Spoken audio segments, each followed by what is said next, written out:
জয় যিশু। প্রথম পাঠ শিষ্যচরিত হতে আজকের বাণী পাঠ 4 অধ্যায় 1 থেকে 12 পদ। মহাসভায় দাঁড়িয়ে পিতর ঘোষণা করলেন, যিশুর নামের শক্তিতেই মানুষ পরিত্রাণ লাভ করতে পারবে।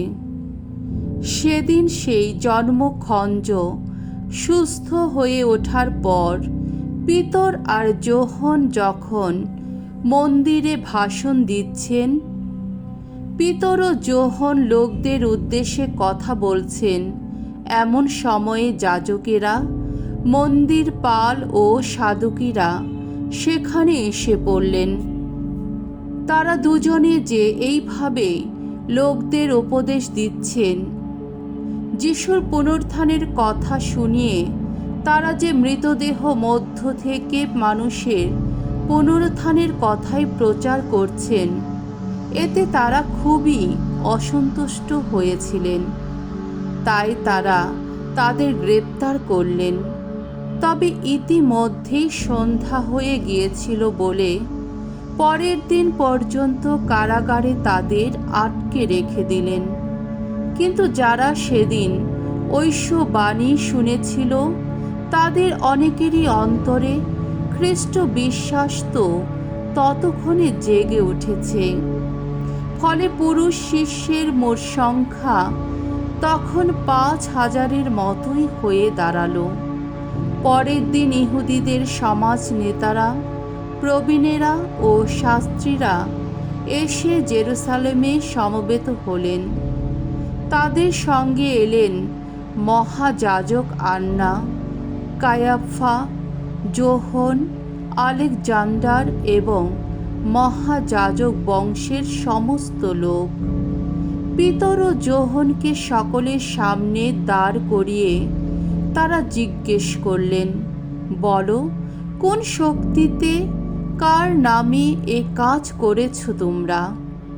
পিতর তখন পবিত্র আত্মার প্রেরণায় উদ্বুদ্ধ হয়ে বলে উঠলেন, শুনুন জাতির নেতারা, শুনুন প্রবীণেরা, একজন পঙ্গু মানুষের যে উপকার আমরা করেছি, সেই সম্বন্ধে আজ যখন আমাদের জেরা করা হচ্ছে, যখন এই কথা জিজ্ঞেস করা হচ্ছে যে কেমন করে সে সুস্থ হয়ে উঠেছে, তখন আপনারা সকলে এবং ইসরায়েল জাতির সকলেই জেনে রাখুন। কিন্তু ঈশ্বর যাকে মৃতদের মধ্য থেকে পুনরুত্থিত করেছেন, নাজারেতের সেই যীশুখ্রিস্টের নাম শক্তিতেই, যাকে আপনারা ক্রুশে দিয়েছিলেন, তারই শক্তিতে এই লোকটি এখন আপনাদের সামনে সুস্থ দেহে দাঁড়িয়ে রয়েছে।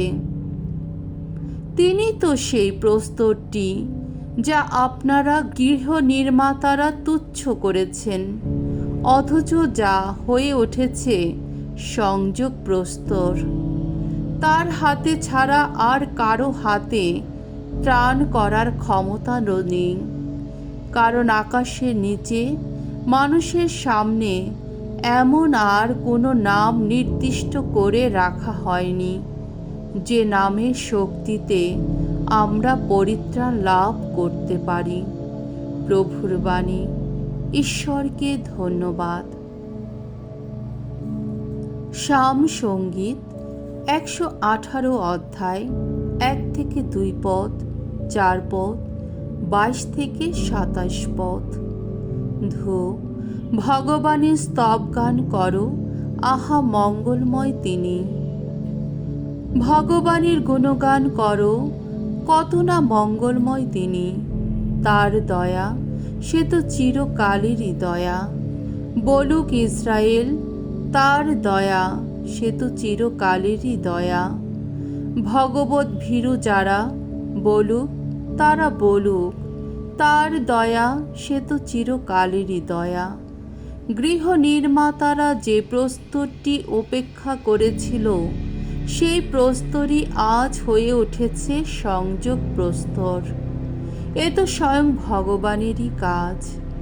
আমাদের দৃষ্টিতে তা কত অপরূপ। এই তো সেই দিন, ভগবানের মনোনীত সেই দিন। এই দিনে এসো আনন্দ করি, এসো করি উল্লাস। ওগো ভগবান, দোহাই তোমার, করো আমাদের ত্রাণ। ওগো ভগবান, দোহাই তোমার, দাও দাও সফলতা। ভগবানের নামে আসছেন যিনি, ধন্য তিনি ধন্য। ভগবানের ভবন থেকে আশীর্বাদ জানাচ্ছি তোমাদের। ভগবানই ঈশ্বর, তার কাছ থেকে আমরা পেয়েছি আলো। বাণী বন্দনা। জয় মৃত্যুঞ্জয়, জয় তোমারই জয়। এই তো সেই দিন, ভগবানের বিরচিত দিন। এসো আমরা এই দিনে আনন্দ করি, করি উল্লাস। জয় মৃত্যুঞ্জয়, জয় তোমারই জয়। মঙ্গল সমাচার।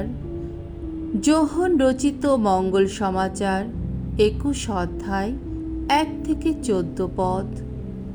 টাইবেরিয়া সাগরের তীরে কয়েকজন শিষ্যের কাছে পুনরুত্থিত যিশুর দর্শন দান। পুনরুত্থানের পরে যিশু শিষ্যদের কাছে আবার দেখা দিয়েছিলেন, এবার টাইবেরিয়া সাগরের তীরে। তিনি এবার দেখা দিয়েছিলেন এইভাবেই: সিমন পিতর, যমজ নামে পরিচিত টমাস, গালিলিয়ার কানা নগরের নাথানায়েল, জেবেদের 2 ছেলে এবং যিশুর আরও 2জন শিষ্য তখন সকলেই একসঙ্গে ছিলেন। সিমন পিতর তাদের বললেন, আমি মাছ ধরতে যাচ্ছি। অন্যেরা বললেন, চলো আমরাও তোমার সঙ্গে যাব। তারা তখন বেরিয়ে নৌকোয় গিয়ে উঠলেন, কিন্তু সেই রাতে তারা কিছুই ধরতে পারলেন না। তখন সবে ভোর হয়েছে। এমন সময় দেখা গেল সাগর তীরে দাঁড়িয়ে আছেন স্বয়ং যিশু। তবে তিনি যে যিশু, শিষ্যেরা তা বুঝতে পারলেন না। যিশু তাদের বললেন, ছেলেরা, তোমরা কি মাছ ধরেছ কিছু? তারা উত্তর দিলেন, না। তিনি বললেন, নৌকোর ডান দিকে একবার জালটা ফেলো তো, তাহলে তোমরা কিছু পাবেই। তাই তারা জাল ফেললেন। এত মাছ উঠল যে জালটা আর তোলাই গেল না। তখন যিশু যে শিষ্যকে বিশেষ স্নেহের চোখে দেখতেন, সেই শিষ্য পিতরকে বলল, উনি প্রভু। সিমন পিতর যখন শুনলেন যে উনি প্রভু, তখনই তিনি তার ওপরের পোশাকটা গায়ে জড়িয়ে নিলেন, কারণ তিনি তখন খালি গায়ে ছিলেন। তারপর তিনি জলে ঝাঁপিয়ে পড়লেন। অন্যান্য শিষ্যেরা মাছ ভর্তি জালটি টানতে টানতে নৌকো করেই ফিরে এলেন। তারা তখন ডাঙা থেকে বেশি দূরে নয়, কম বেশি 200 হাত দূরে ছিলেন। ডাঙায় পা দিয়ে তারা দেখতে পেলেন সেখানে কাঠ কয়লার আঁচ জ্বলছে, তার উপর চাপানো রয়েছে কিছু মাছ, পাশেই রয়েছে কিছু রুটি। যিশু তাদের বললেন, যে মাছ তোমরা এই মাত্র ধরেছ তার কয়েকটা নিয়ে এসো। সিমন পিতর তখন নৌকোয় উঠে জালটি ডাঙায় টেনে তুললেন। বড় বড় মাছে ভর্তি সেই জালটিতে সব শুদ্ধ 153টা মাছ ছিল।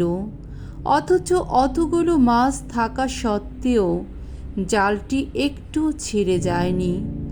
যিশু তখন তাদের বললেন, এসো, তোমরা এবার সকালের খাওয়াটা সেরে নাও। শিষ্যদের কেউই তাকে জিজ্ঞেস করতে সাহস করলেন না যে আপনি কে। তাদের আর জানতে বাকি ছিল না যে তিনি প্রভু।